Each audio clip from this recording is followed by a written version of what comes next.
Il y a beaucoup de choses que le régime chinois ne veut pas que vous sachiez. Et YouTube les aide à les garder sous contrôle.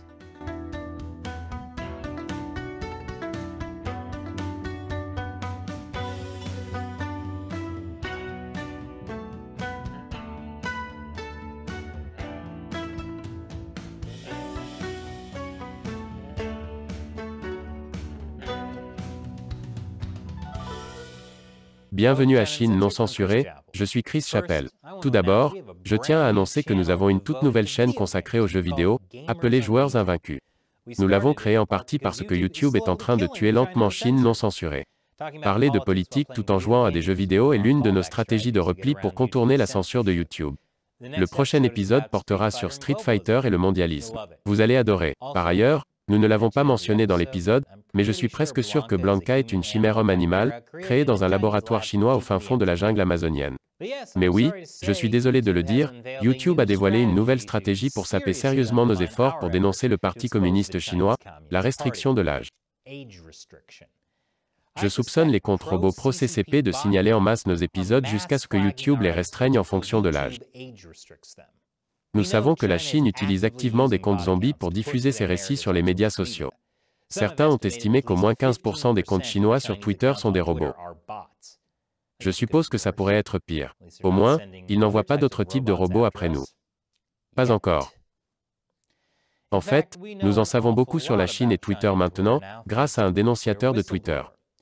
Twitter gagne des centaines de millions de dollars par an grâce à ses clients chinois. Ce qui fait de la Chine l'une des plus grandes sources de revenus non américaines de Twitter. Twitter donnait aussi des données d'utilisateurs à la Chine. Et selon le FBI, Twitter a employé au moins un espion chinois. Super. Donc Twitter est essentiellement juste TikTok, moins la danse. Ce qui, je suppose, le rend encore meilleur, mais pas de beaucoup.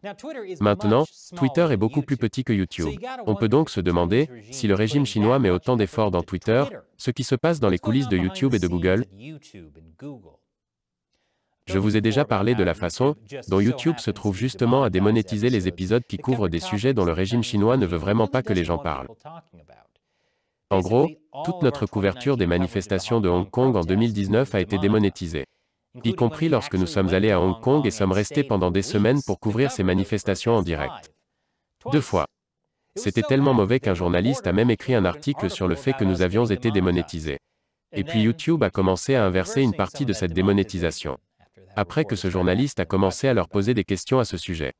Nous avons eu des problèmes similaires de démonétisation avec le virus sans nom aux origines mystérieuses. Dans tous ces cas, YouTube n'a jamais dit pourquoi ils nous ont démonétisés. Juste une vague accusation de violation des directives communautaires de YouTube. Rien de précis. Et même si YouTube remonétisait parfois une vidéo après que nous nous sommes plaints sur les médias sociaux, cela prenait plusieurs jours, et entre-temps, nous avions déjà perdu presque tous les revenus publicitaires. Croyez-moi quand je vous dis que, je n'ai jamais eu l'illusion que parler de tous les crimes du Parti communiste chinois permettrait de gagner beaucoup d'argent. Les gens qui s'engagent à dire la vérité ne finissent généralement pas riches. On n'entend jamais parler d'étudiants en philosophie, qui pensent que le plus grand défi de la vie consiste à trouver assez de hangars pour stocker tous leurs jets privés. Mais le problème de la fréquence de démonétisation était que nous ne pouvions même pas nous permettre de continuer à faire l'émission. YouTube était en train de nous mettre en faillite. Heureusement, Chine non censurée a pu survivre à la démonétisation grâce au soutien des fans qui se sont mobilisés et ont contribué directement, en promettant $1 ou plus par épisode sur le site de financement participatif Patreon. Et les supporters qui s'abonnent mensuellement via notre page Locals. Merci encore à tous ceux qui ont permis à Chine non censurée de continuer. Mais la restriction de l'âge est bien pire. Et nous nous battons pour les contourner. Je vous en dirai plus après cette courte pause publicitaire. Je plaisante, je ne vais même pas prendre la peine de mettre des pauses publicitaires dans cet épisode. D'ailleurs, si tout ce que vous voyez après nos pauses publicitaires habituelles est un bref écran noir, cela signifie que nous avons été démonétisés. Donc, ces dernières semaines, nous avons soudainement constaté que beaucoup de nos épisodes étaient limités en âge. Des épisodes plutôt banals aussi, comme celui-ci sur le décret de Biden limitant l'accès des Chinois à la technologie des micropuces américaines. Oh non, nous devons protéger les enfants innocents de la politique étrangère dans le secteur technologique. Le schéma est assez frappant. Plusieurs semaines après la publication d'un épisode, YouTube décide soudainement qu'un épisode n'est pas approprié pour les moins de 18 ans. Voici l'avis qu'ils nous ont donné pour l'épisode sur les micropuces. Comme vous pouvez le voir, aucune raison n'a été donnée, juste que l'épisode violait les directives communautaires. J'ai fait appel de cette décision. YouTube dit qu'il charge un réviseur humain d'examiner l'épisode et de vérifier s'il a violé les règles de la communauté. Mais dans tous ces cas récents, l'appel a été immédiatement rejeté. Qui aurait cru que la politique étrangère dans le secteur de la technologie était un sujet aussi sensible? Nous aurions dû parler de quelque chose de moins controversé, comme l'avortement. En fait, nous avons une assez bonne idée de la raison pour laquelle ces épisodes sont limités en âge. Cela semble se produire chaque fois que nous montrons une vidéo ou des photos d'un des crimes commis par le Parti communiste chinois en matière de droits de l'homme. Dans l'épisode sur les micropuces, nous avons brièvement expliqué comment le Parti communiste commet un génocide contre les Ouïghours. Et nous avons montré cette séquence célèbre de prisonniers ouïghours aux yeux bandés. Il n'y a rien de violent dans cette séquence, mais ce sont manifestement des prisonniers aux yeux bandés. Je ne vais pas vous montrer cette séquence ici, car notre épisode sur les restrictions d'âge de YouTube serait alors limité par l'âge. Dans un autre exemple récent, YouTube a soudainement restreint l'âge d'un épisode que nous avons réalisé sur le changement de la politique chinoise du Royaume-Uni. Soit YouTube a vraiment peur des épisodes de politique étrangère, soit... Oui, c'est ça. Nous avons montré une image fixe de la police de Hong Kong arrêtant des manifestants. Cet épisode est toujours limité en âge. Et le fait que YouTube limite l'âge des preuves des violations des droits de l'homme par le Parti communiste chinois est encore pire, car si vous ne pouvez pas les montrer, il est beaucoup plus facile pour les gens de nier que cela se passe réellement. Et ce problème de restriction d'âge n'arrive pas qu'à nous. Voici un journaliste d'IBC Australie qui explique comment ces documentaires sur l'influence de la Chine à Hong Kong et à Taïwan sont soudainement soumis à des restrictions d'âge. D'autres vidéos sur les actions du Parti communiste chinois à Hong Kong et en Australie ont également été soumises à des restrictions d'âge. Une fois que l'âge est limité, il est assez difficile de faire marche arrière. YouTube prétend examiner chaque vidéo lorsque nous faisons appel de la restriction d'âge. Mais cela ne peut pas être vrai. Voici le rejet de l'épisode de la puce électronique. Il est écrit: « Nous avons examiné votre contenu avec attention, mais c'est impossible. Ils ont envoyé ça quelques secondes après mon appel, et c'est un épisode de 12 minutes. Donc YouTube nous ment définitivement. La restriction d'âge signifie que les épisodes ne seront pas visibles pour les utilisateurs déconnectés, âgés de moins de 18 ans, ou dont le mode restreint est activé. C'est pourquoi c'est bien pire que la démonétisation. Bien que les épisodes dont l'âge est limité soient également démonétisés, le plus gros problème est que lorsqu'une vidéo est limitée par l'âge, cela tue les vues. YouTube ne la diffusera pas, ne la recommandera pas, et même les abonnés ne seront peut-être pas avertis. La façon dont les algorithmes de YouTube fonctionnent est qu'ils récompensent le nombre de vues. Plus le nombre de vues d'une vidéo ou d'une chaîne est élevé, plus l'algorithme la montrera aux gens, ce qui augmentera le nombre de vues. L'inverse est également vrai. Lorsqu'une vidéo obtient de mauvais résultats, YouTube ne la recommandera pas autant, ni la chaîne. En gros, YouTube crée soit une croissance exponentielle, soit une spirale fatale. Et c'est ainsi que l'algorithme de YouTube peut réduire l'audience de Chine non censurée. Et quand ils nous mettent dans une spirale de la mort, c'est en fait YouTube qui s'assure que les gens n'apprennent pas les choses que le Parti communiste chinois ne veut pas qu'ils entendent. Et ils peuvent le faire sans avoir à cibler explicitement Chine non censurée. C'est juste l'algorithme. En fait, je crie dans l'abîme.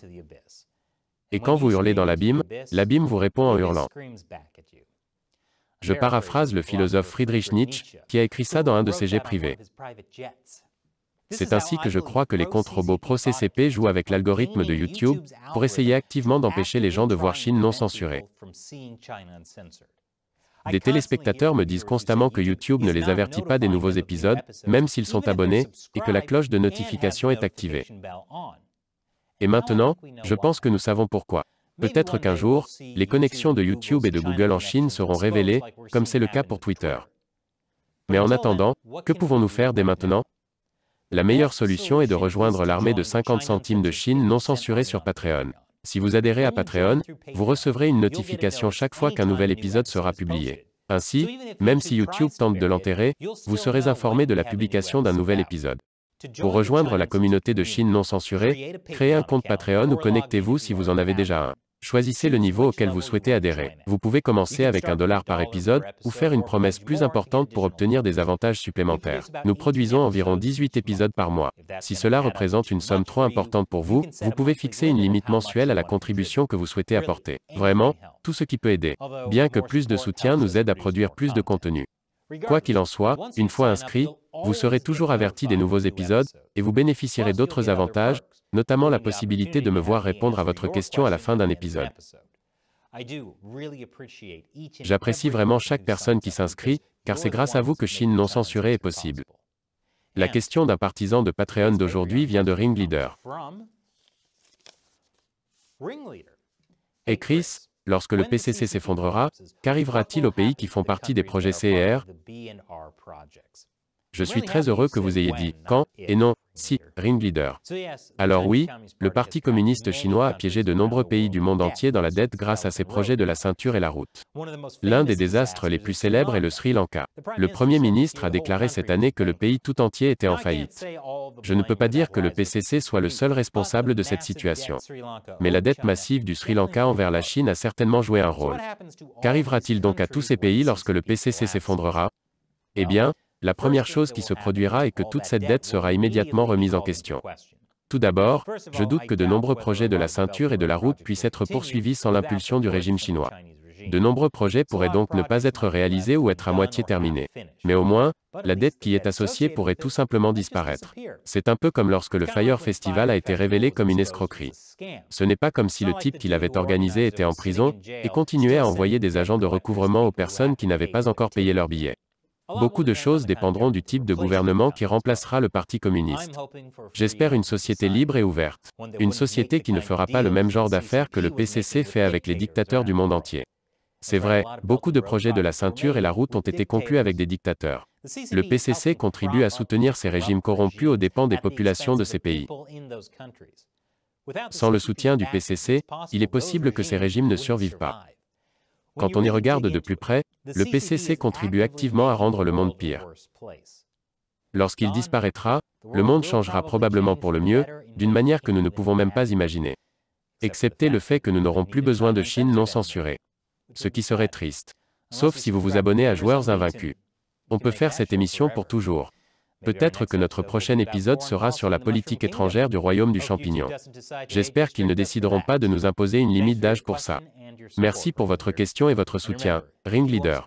Et n'oubliez pas que si vous voulez soutenir l'émission et être informé des épisodes même lorsque YouTube les restreint, rendez-vous sur patreon.com/China Uncensored. Encore une fois, je suis Chris Chappell, à la prochaine fois.